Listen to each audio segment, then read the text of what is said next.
coming to you from Meadow Mill. I'm Amanda. That's Alan. Join us here every Tuesday at 12:30 for your weekly news roundup and a discussion of current events. Feel free to comment and ask us questions in the fields below. Alan, let's do some news. All right, let's do it. Well, according to CNN, Deputy Attorney General Rod Rosenstein told Special Counsel Robert Mueller in a classified memo on August 2nd, 2017, that he should investigate allegations that former Trump campaign chairman Paul Manafort was, quote, colluding with Russian government officials to interfere in the 2016 presidential election. Prosecutors in the Russian probe revealed these details late on April 2nd. Mm-hmm. Mueller was also empowered by Rosenstein to investigate Manafort's payments from Ukrainian politicians, which has resulted in several financial criminal charges so far. The revelation of the August 2nd memo comes amid a broader court filing from Mueller's prosecutors that offers a full-throated defense of their investigative powers and indictments thus far. In the filing, the special counsel's office argues that a federal judge should not throw out Manafort's case. Manafort has sought to have the case dismissed, arguing that the charges against him are outside of Mueller's authority. The April 2nd filing crystallizes the extent to which Rosenstein, who has come under fire by President Trump, his boss, and others, has backed the investigation's actions. Rosenstein oversees Mueller's investigation following Attorney General Jeff Sessions' recusal. Something tells me Rosenstein's days might be numbered. Could very well be. Wouldn't surprise any of us. A little bit concerned about that. All right, so we've been talking about this story for a few weeks now, and it keeps changing rather drastically, like within hours. It's the latest on the African migrants in Israel. Yeah, a little flip-flopping. Yes. Well, Israeli Prime Minister Benjamin Netanyahu has officially canceled an agreement made with the United Nations that would have relocated thousands of African asylum seekers to Western countries. The cancellation on April 3rd came a day after the agreement was announced and hours after the Prime Minister said he would freeze the agreement to consult with members of his government coalition and with residents of southern Tel Aviv, where many of the migrants live. I guess he did that. That was some fast consulting. Yeah. Quote, in the past 24 hours, I have held many consultations with Interior Minister Aryeh Deri, with professionals and representatives of residents of southern Tel Aviv, Netanyahu said in his announcement. I listened attentively to criticism of the agreement. As a result, and after evaluating a new balance of advantages and disadvantages, I decided to cancel the agreement. Under the agreement, which was announced on April 2nd, Israel would have allowed thousands of African migrants to stay in the country on a temporary residency permit for up to 5 years. The rest, approximately 16,000 people, would have been settled in countries such as Italy, Germany, and Canada. The deal put Netanyahu under fire from several conservative Israeli politicians, including some in his own Likud party. Naftali Bennett, head of the right-wing Jewish Home Party, said it would, quote, turn Israel into a paradise of infiltrators. Ugh, absurd. Ridiculous. What will happen now to the 40,000 African asylum seekers in Israel remains to be seen. Yeah, and I'm wondering if that offer of $3,500 to go somewhere else is off the table, or if they can come collect on that one still. Yeah, I don't know. Infiltrators, come on. Come on, these are people who need asylum. All right, if you sound familiar, by the way, it's Passover. If you're just joining us, this is Jay Moore's Need to Know on Facebook Live. Share, like, and follow at #JayMooreNeedToKnow. So it is Passover. It was also Easter this weekend, which means the Pope had a message for the world. Yes, Pope Francis called for peace in the Holy Land. Wow. Saying the violence...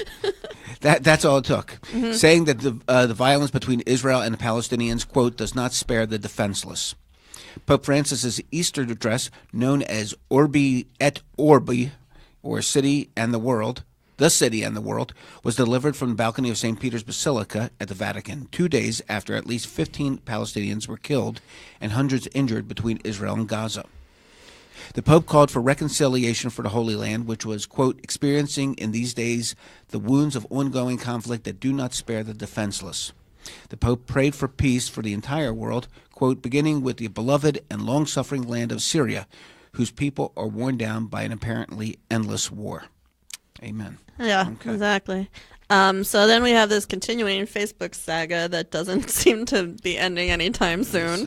Mr. Zuckerberg versus Mr. Cook. Uh-huh. Facebook CEO Mark Zuckerberg defended his company's business model in an interview in Vox on April 2nd, arguing that recent criticism from his counterpart at Apple was completely unfounded, according to CNN Money. Tim Cook recently questioned the practice of monetizing user data on free platforms by selling ads that allow advertisers to target specific groups. You know, I find that argument that if you're not paying, that somehow we can't care about you, to be extremely glib, Zuckerberg responded. If you want to build a service that helps connect everyone in the world, then there are a lot of people who can't afford to pay. Having an advertising-supported model is the only rational model that can support building this service. Facebook has been under intense pressure after it admitted that Cambridge Analytica had accessed and improperly stored a huge trove of its user data. Cook was asked last month how he would handle the crisis. I wouldn't be in this situation, the Apple CEO told reporters from Recode and MSNBC. Zuckerberg told Vox, however, that Facebook is dedicated to, quote, serving people despite its reliance on advertising. And I think a lot of people are really getting a little frustrated with Facebook. Yes, I think its users are going away and people are calling for Zuckerberg's head. I think they really just want a different CEO there. Yeah. I mean, he keeps saying that all the terms are right there for people to agree to. He doesn't think he's really lied to anyone. Right.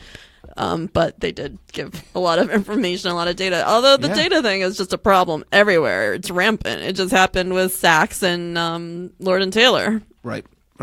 Yeah. So, but people are mad. People are upset, and we've all become part of the Facebook era. So where do you go from here? You just drop off the grid? We need the underground social network. Right. The black Facebook. Yeah. That's not good. So there's some sad news from TV land. Yeah. Stephen Bochco, the Jewish creator of Hill Street Blues, who knew? Who knew? And L.A. Law and Cop Rock, right? Cop Rock, remember that? Nobody remembers Cop Rock except you. You were like the one fan. Well, he died at age 74. The TV writer and producer, he gave us Hill Street Blues, NYPD Blue, and the L.A. Law. He died on April 1st at his home at the age of 74. Bochco, who won 10 Emmy Awards and 4 Peabody Awards, also created the popular series Doogie Howser, M.D., starring Neil Patrick Harris. I had no idea. I didn't remember that. Everyone loves NPH. Yeah. Loves him. Bochco was born in New York to Rudolph, a Jewish violinist, and Mimi, a Jewish artist. I thought he was just an Italian guy. I figured he was Italian. I really always did. Yeah, me too. I know. He attended the High School of Music and Art and graduated from Carnegie Mellon University in Pittsburgh in 1966 with a degree in theater. And his first job at Universal after college was working on Columbo. And the first episode he wrote was directed by none other than Steven Spielberg, and with that came the first of 34 Emmy nominations. Wow, that's a lot. Spielberg said in a statement, "We have supported and inspired each other ever since, and through many deep mutual friendships, we have stayed connected for 47 years. I will miss Steve terribly." Sad. That's a nice statement. Were you a Hill Street Blues or L.A. Law fan? No, I watched L.A. Law the first season, and then I got a little tired of it after a while. Hill Street Blues, I watched a little bit. I know people who were addicted to it, and I respected it. Yeah. And I know it changed the face of TV. Yeah, that's like, I think I was just a little bit too young for Hill Street Blues, but I remember everyone was always in a lot of awe of it, and it was a very changing kind of. It was a game changer. Yeah, it was. And LA Law just influenced pretty much every law show that ever came after it. And maybe every medical show. Probably all of those. All of those were workplace except romance kind of shows. Right. But also Michael Tucker was on LA Law, and he's from here. Baltimore's Michael Tucker, yes. Came from the old Jewish community in Forest Park. So there you go. Married Jill Eichenberg. See, there's a lot of Jews in one story there. So. Well, I don't think Jill Eichenberg's Jewish, though. No, but she was married to him. She was, yes, and still is, I believe. Really? Mm-hmm. Well, we should catch up with him. We should see what's going on with Michael Tucker. Right, you interviewed him, right? I think I might have. You think? I think. Right I can't remember. There were so many celebs back in the day. Right. I can't remember all of them. There were a lot of them. All right. Let's just do a J word of the day. Okay. Well, it's a Yiddish word. I double-checked. Oh, boy. And the word is Bamalacha. Bamalacha. I like this one. Great word. Bamalacha. Very lyrical. It means a so-called expert. Usage. My wife would say, "I'm no bummalaka when it comes to cooking dinner." Would she say that? Yes, she would. You're no bummalaka.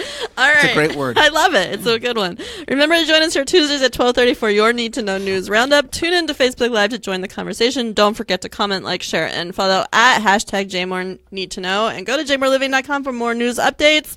Go find something to be a bummalaka in. Bye. Bye.